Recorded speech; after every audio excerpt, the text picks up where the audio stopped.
3, 4. At your door. 5, 6. Don't turn your head. 7, 8. It's getting late. 9, 10. Start again.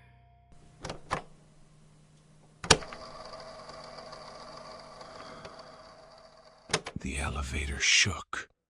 The already dim light flickered and dimmed.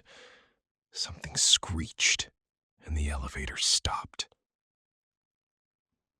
"Bitch," Mark stated emphatically. "Bitch!" The next epithet was accompanied by a thud on the buttons. The first shook the air, the second the elevator.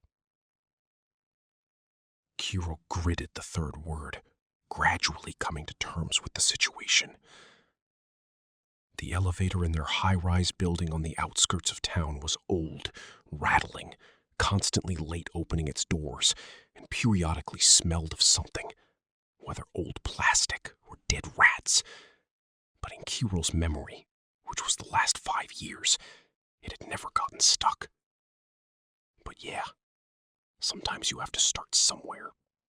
Or someone, really. The elevator shook. The already dim light flickered and dimmed. Something screeched, and the elevator stopped. "Bitch," Mark stated emphatically. "Bitch!" The next epithet was accompanied by a thud on the buttons. The first shook the air, the second the elevator. Kirill gritted the third word, gradually coming to terms with the situation. The elevator in their high-rise building on the outskirts of town was old, rattling, constantly late opening its doors, and periodically smelled of something, whether old plastic or dead rats. But in Kirill's memory, which was the last 5 years, it had never gotten stuck. But yeah, sometimes you have to start somewhere. Or someone, really. "Bitch," Mark said gloomily to the elevator, kicking the door again in the hope that someone would hear. There was a slim chance, to be honest. A Thursday afternoon in the summer isn't exactly the time when the landings and stairwells in a residential area are teeming with people. Some were at work, some were on vacation abroad, some were on labor duty at their dachas, some were in the yard, in the shops, anywhere. And it would be a long 6 hours before the neighbors started returning home en masse and taking keen interest in the elevator. "Hey," Mark shouted through the crack between the doors, practically pressing his lips against it. "Hey, I'm here. Help." Help, of course, was a bit premature. He'd have to wait about a day before he could say help.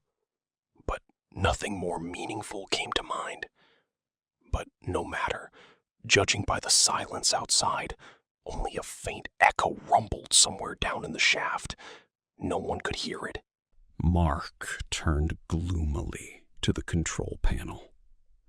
Where the red button to contact the dispatcher should have been, there was a lumpy pile of melted plastic. It had been there for 2 years. No one knew who had burned it, and no one was going to find out. They weren't going to replace it either. They'd hoped it wouldn't be needed, yes.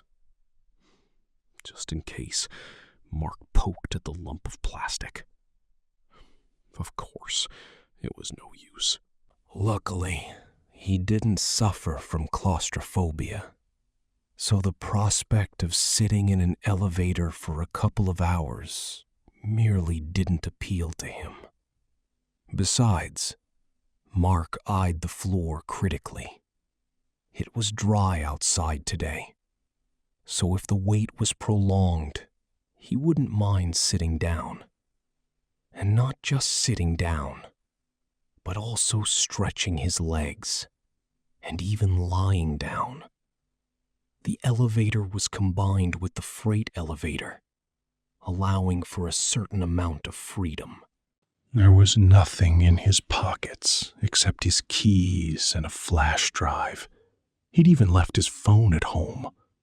All he had to do was pop into a small printing shop in the neighboring yard, and, as luck would have it, he was holding a cultural studies essay in a soft folder.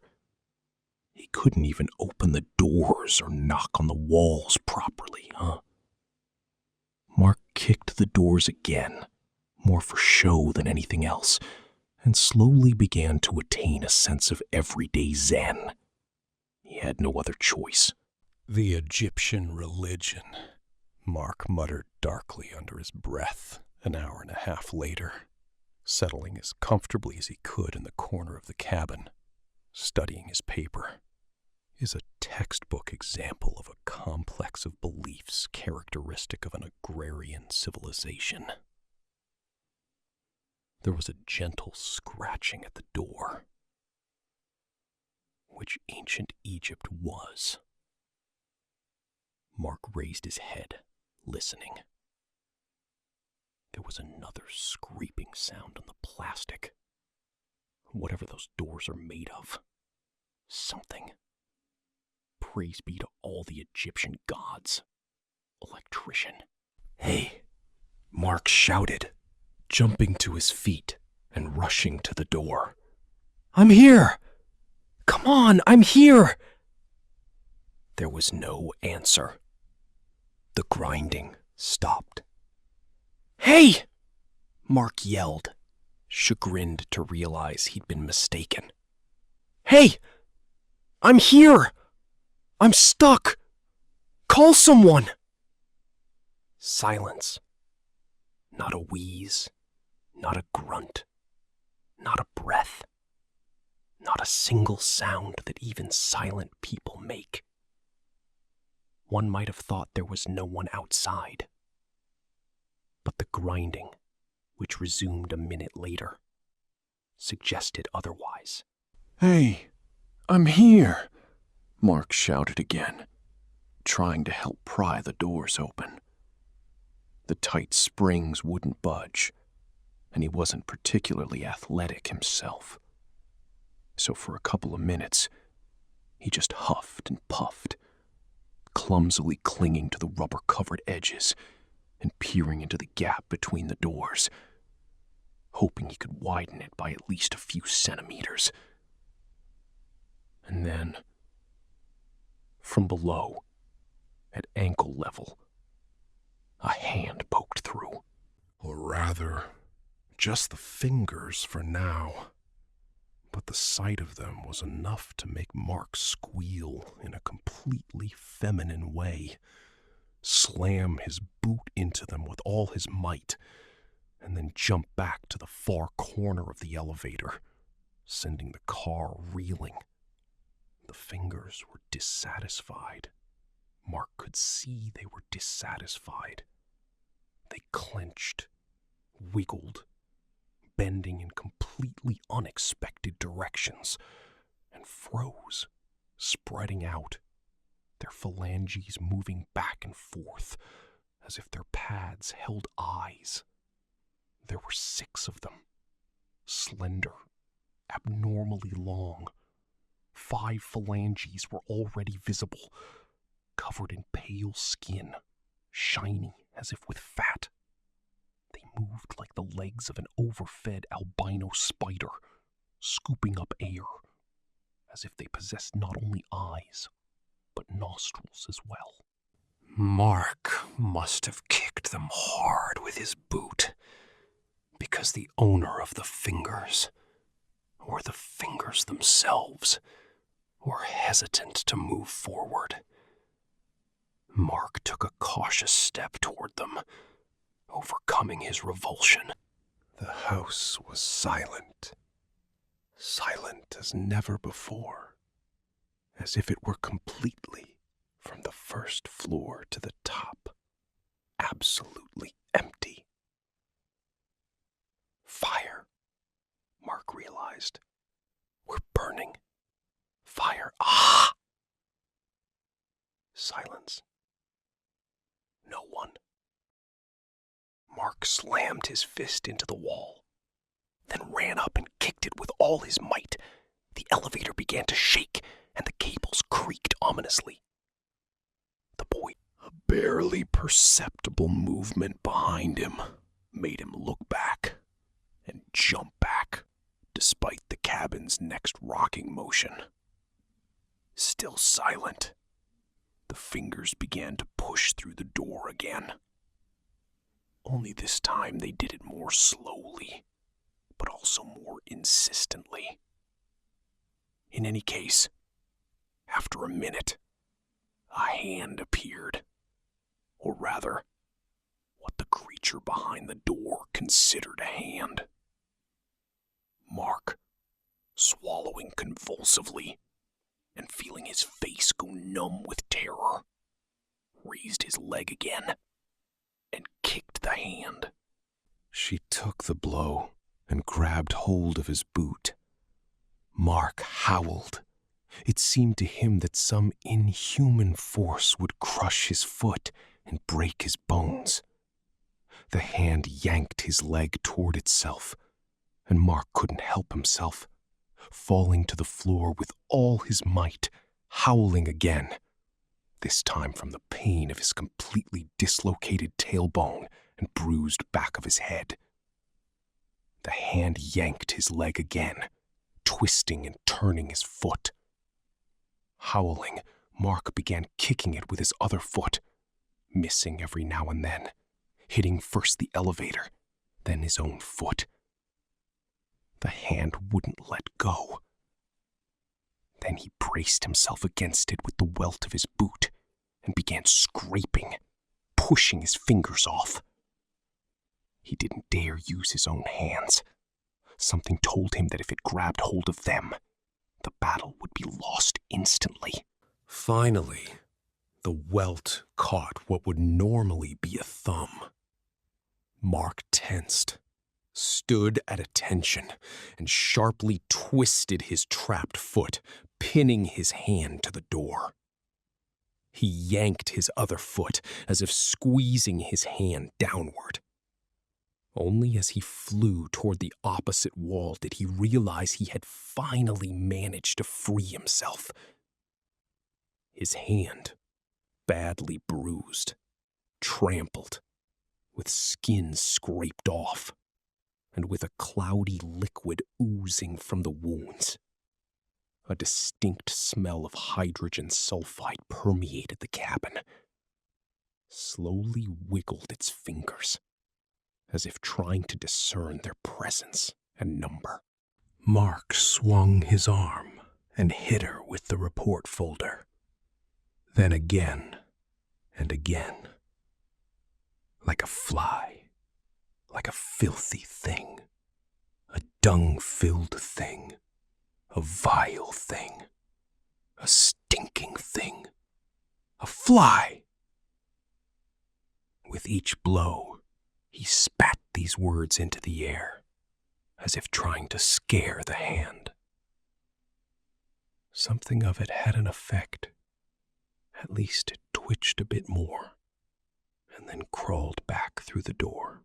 Either the door's mechanism was too tight, or the creature outside only had one arm.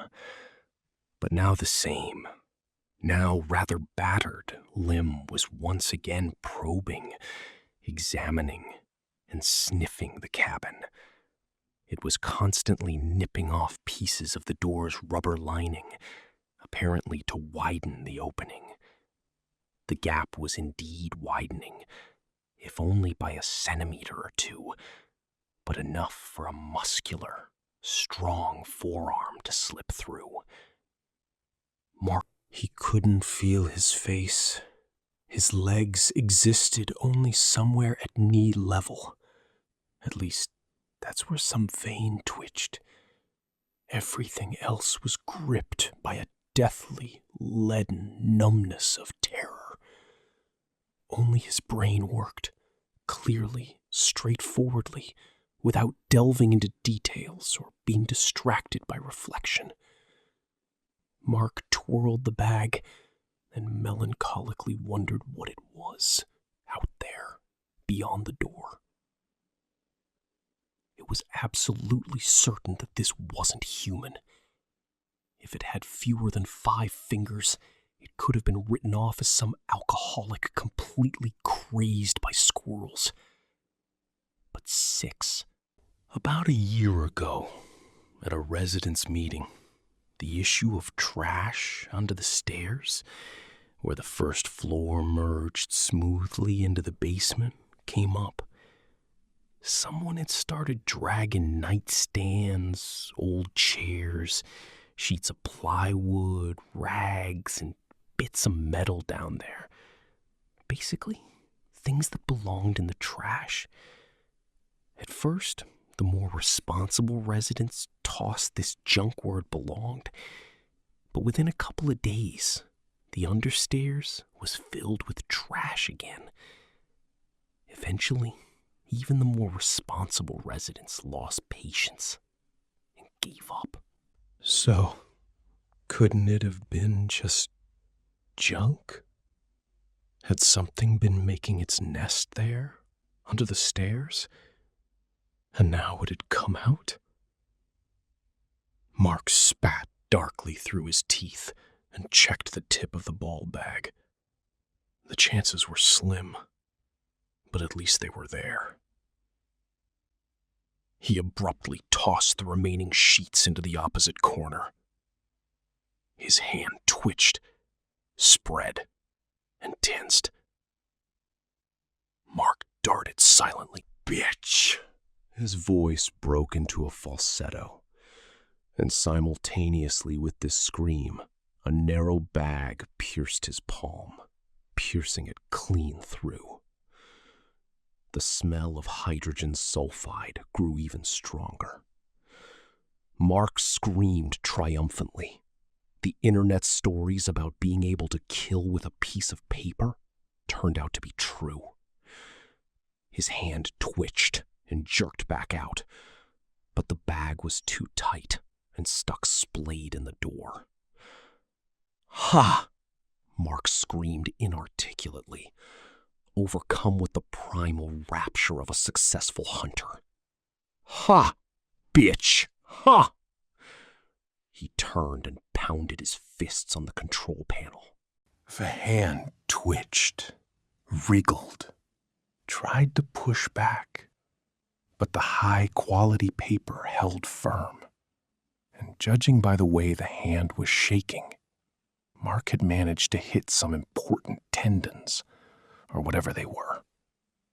But all this happened in complete, deathly silence. Mark had already realized he wouldn't be able to hear the sounds of the house, but he hadn't expected the creature to be mute even now. Or perhaps it existed in a different sound range than humans. The hand twitched a couple more times, then suddenly thrust forward, causing Mark to jump into the far corner. And then the elevator car shuddered and slowly began to move upward. Before he could figure out why, Mark jumped up and grabbed her hand. Her skin was cold and slimy. Mark shuddered in disgust, but he squeezed his hand harder, his nails breaking through the pale skin. The hydrogen sulfide hit his nose even harder, even though it seemed the smell was already at its limit. The hand twitched, wriggled, and tried to break free, but Mark held it. It felt heavy. The elevator was now dragging the creature on the other side of his hand up with it. But Mark held on. He soon had to sit on the floor and brace himself with his feet. The creature was too heavy, but he didn't give up. The elevator creaked and squealed. It was too heavy for him, and Mark muttered pleas not to give up. Up, up, bitch, up. Suddenly, something crunched and burst from the outside, and Mark was thrown back again. Bitch, he exhaled triumphantly, and fell to the floor next to the twitching hand.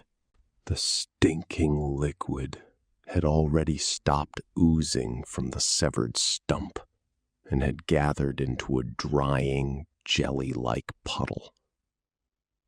Mark sat in the corner, carefully refolding the bag, which he'd carefully cleaned of the filth. The elevator was still moving. Up. Up. It was already 8 o'clock. Up. Up and out. A phrase from a book he'd once read to his nephew came to mind. Up and out. By all accounts, not only the house, but also the lower layers of the atmosphere should have ended by now. Up and out. With one of the keys, he separated the flesh, or whatever this creature called it, from the bone. The bone only vaguely resembled human flesh, porous, with some protrusions. Mark used it to peel off a piece of the rubber door trim, and using it as a lever, tried to pry it open. They only gave way partially, so Mark left the bone as a spacer. About 5 centimeters, or 10 if he pressed hard enough. Enough to see what was happening outside. To see, to close his eyes in horror, and to look again. To look again, hoping to see those familiar gray-green walls. With one of the keys, he separated the flesh, or whatever this creature called it, from the bone. The bone only vaguely resembled human flesh, porous, with some protrusions. Mark used it to peel off a piece of the rubber door trim, and using it as a lever, tried to pry it open. They only gave way partially, so Mark left the bone as a spacer. About 5 centimeters, or 10 if he pressed hard enough. Enough to see what was happening outside. To see, to close his eyes in horror, and to look again. To look again, hoping to see those familiar gray-green walls. Although, to be fair, it must be said that gray-green walls were occasionally present here, too. Only they were different. In some places, they were entwined with ivy, hung with vines, or covered in frost. Somewhere, flayed carcasses hung from them. Somewhere, a purulent liquid oozed. The elevator moved, as usual, slowly enough for Mark to examine these worlds. Often, their inhabitants noticed him and threw themselves at the doors, growling, screeching, or maintaining a deathly silence. Mark had never seen creatures like these, unless, perhaps, a faint semblance of these, simply these, could be glimpsed in Bosch's paintings. And the elevator kept going and going, up and out, fucking up and fucking out. The bristles gradually grew back. The creature's remains began to stink. So he, grimacing with disgust, pushed them through the crack. He also urinated there. True, Later, when he began to feel thirsty, he regretted it. On the second day, he wouldn't have shied away from urine. He tried to bite through his skin to drink at least a little blood.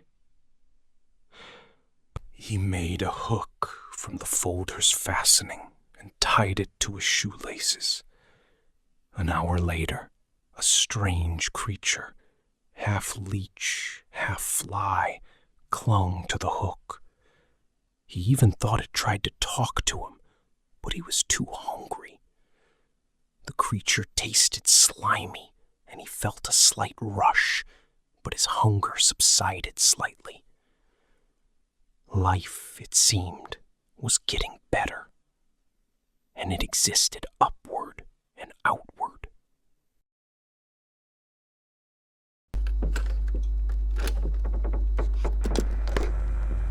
One, two. I see you.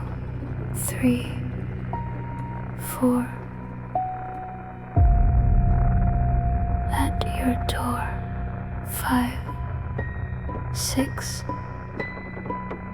Don't turn your head.